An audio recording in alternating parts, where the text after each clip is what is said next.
la compagnie, j'espère que vous allez bien. On se retrouve aujourd'hui pour parler un peu de désir, ouais, désir, et plus précisément de l'architecture du désir. Je sais pas si vous avez vu cette nouvelle émission sur Netflix. Honnêtement, je l'avais même pas mis dans ma liste. J'ai mis un autre truc aussi sur la sexualité, c'est plus se retrouver. C'est une mini-série, il y a 3 épisodes. J'ai pas encore commencé. Et ça, en fait, c'était avec une amie. On a commencé. On s'est dit, allez, on va voir ce que c'est. Le titre avait l'air attirant, tu vois, un peu aguicheur. On s'est dit, on va voir. Et je trouve que c'est parfait pour cette chaîne. On va un petit peu en discuter. Parce que c'est vrai qu'au début, moi, quand j'ai pas lu les synopsis, que j'ai vu Architecture du désir, je peux vous dire que ma tête est là. Je me suis imaginé plein de trucs, genre comment apprendre à jouir, qu'est-ce qu'on est censé aimer, comment s'aimer, qu'est-ce que le désir, tout simplement. En fait, moi, j'étais partie dans plein de trucs. Ensuite, j'ai lu la synopsis et j'ai compris que je n'étais pas du tout dans le bon chemin. Donc voilà, je sais pas si vous l'avez regardé. N'hésitez pas à me dire en commentaire si vous l'avez regardé cette émission. Mais on va en discuter aujourd'hui. C'est parti. L'architecture du désir. Nouvelle émission sur Netflix. Voilà. Ça arrive souvent, ils ont souvent plein de nouveaux trucs. Donc en réalité, c'est une télé-réalité. Donc quand on lit la synopsis et que là, on se rend compte de ce que c'est, donc de base, c'est une femme qui va chez les gens et leur font une sex room. Et ça se déroule, en fait, à chaque émission, il y a 2 couples la plupart du temps. Et on voit qu'ils veulent une sex room. Et donc c'est vrai qu'au début, je pense, même vous, quand vous entendez sex room, on a tout de suite un peu 50 nuances degrés. Même si c'est un grand débat, surtout pour les gens qui aiment vraiment le sexe, parler de 50 degrés. Ouh, on recommence. Parler de 50 degrés comme référence, c'est genre, vous êtes stupide. Mais bon, voilà, c'est aussi un autre sujet. Mais oui, en vrai, c'est un peu dans ce style-là, mais tout dépend de chaque couple. Et c'est ça que j'aime bien dans l'émission, même si au début, moi, j'étais en mode, c'est pas c'est quoi ça, mais plus, déjà, il faut des couilles, voilà, on va se le dire, il faut des couilles pour passer à la télé et dire que tout le monde va savoir que t'as une sex room, tu vois. Surtout que ce qui me fait rire, c'est qu'il y a plein de cas où la sex room est cachée. Et donc, au final, ils essaient dans la maison d'avoir une armoire secrète ou c'est sous une trappe. Mais nous, on regarde l'émission, donc on sait ce qu'il y a derrière la trappe, on sait ce qu'il y a derrière l'armoire. Mais bon, on va se dire que personne ne sait. Donc ça se passe aux États-Unis, même si elle est anglaise. Donc c'est aussi parfois c'est un peu marrant parce qu'on voit les différences un peu culturelles. Donc, franchement, la femme elle-même, donc Mélanie, est assez sympathique, je trouve. Donc c'est une petite, elle est assez âgée. Voilà, elle ressemble à ça. Très mignonne, très sympa, toujours prête à elle-même essayer ce qu'elle achète. C'est assez marrant, surtout avec son ouvrier, qui est aussi très présent dans l'émission quand même. Ils se font des petites blagues alors qu'ils sont pas du tout ensemble. Hein. Et à un moment, il y avait le fils de l'ouvrier. Il était tellement malaise. C'est vrai que... Qu'est-ce que fait ton père? Ah ben, il fait des sex rooms. Voilà, voilà. Après, pour en revenir à l'idée de sex room, ce que j'ai bien aimé dans cette émission, c'est qu'il y a des personnes qui veulent vraiment une sex room, qui veulent vraiment quelque chose de hard, un endroit où... Ben, voilà.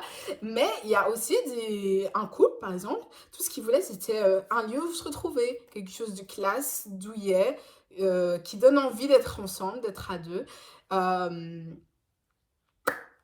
Et moi, j'aime bien ça. J'aime bien, en fait, on voit tellement de couples différents. Il y en a voilà, qui savent même pas ce que c'est un orgasme, qui ont perdu toute relation sexuelle.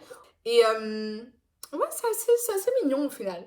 Euh, j'ai eu un peu du mal à rentrer dedans parce que c'est vrai que au début, tu regardes ça parce que tu trouves ça marrant. Mais c'est intéressant aussi de voir qu'est-ce qui a poussé ces gens à vouloir une sex room. De voir jusqu'où ils sont prêts à aller parce qu'elle va pas juste faire la sex room, elle essaie aussi de les ouvrir à certaines pratiques qu'on peut faire dans une sex room. Et tu vois qu'il y a vraiment, tu leur montres certains jouets, ils disent tu peux voir aussi s'ils sont prêts à essayer de nouvelles choses. Et moi, forcément, en tant que futur sexologue, ça m'intéresse énormément. Et puis, j'aime bien aussi ce côté très ouvert, très non-jugement. Donc, au final, dans cette pièce, tu feras ce que tu veux. Et on n'est pas là pour te juger. Donc, l'émission se veut quand même très très tolérante au final. Et moi, ça j'aime bien parce que je reste convaincue que quand on parle de sexualité, il n'y a aucun tabou et qu'on devrait pouvoir parler de tout à son partenaire, même si tu aimes des trucs que les gens peuvent trouver bizarres. Si je suis avec toi, c'est parce que j'ai confiance et que je pense que tu as envie de me faire le plus de plaisir possible. Et si tu as envie de me faire du plaisir, ben moi je pense qu'il serait mieux de faire ça. Si tu en as envie, tant mieux. Si tu n'es pas prêt à aller jusque-là, c'est pas grave. Mais je trouve que la discussion, oui, la communication, c'est con, mais c'est vrai, ça reste quand même le plus important.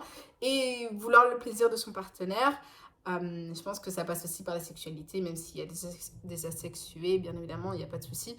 Mais oui, voilà, donc le principe de l'émission, c'est tout simplement une femme qui va faire des sex rooms chez les gens. Après, petit disclaimer, si vous n'êtes pas pro-sexualité, vous n'êtes pas à l'aise de regarder des trucs par rapport à ça, clairement regardez pas cette émission. Parce que même si vous aimez bien l'architecture, hein, jusqu'en vrai, d'un point de vue designer d'intérieur, c'est quoi le terme en français? Si vous aimez vraiment la décoration et tout ça, je pense que ça peut être intéressant. Par contre, le souci, c'est... Enfin, le souci pas pour moi, mais je peux comprendre que ce soit un souci pour certaines personnes. C'est vrai que pendant l'émission, il y a aussi ce côté, comme je l'ai dit, où elle va essayer de voir ce qui plaît aux gens, parce qu'elle a besoin de savoir quoi mettre dans cette sex room. Et donc, parfois, il y a des rendez-vous chez des, des pros, des professionnels de BDSM. Ou alors, je savais même pas que ça existait, tu peux aller chez des gens pour... Enfin, si, en vrai. Mais là, c'est tu regardes juste quelqu'un en train de se faire fouetter. Et donc, il faut quand même être prêt psychologiquement. Je sais que c'est pas pour tout le monde, mais voilà. Donc,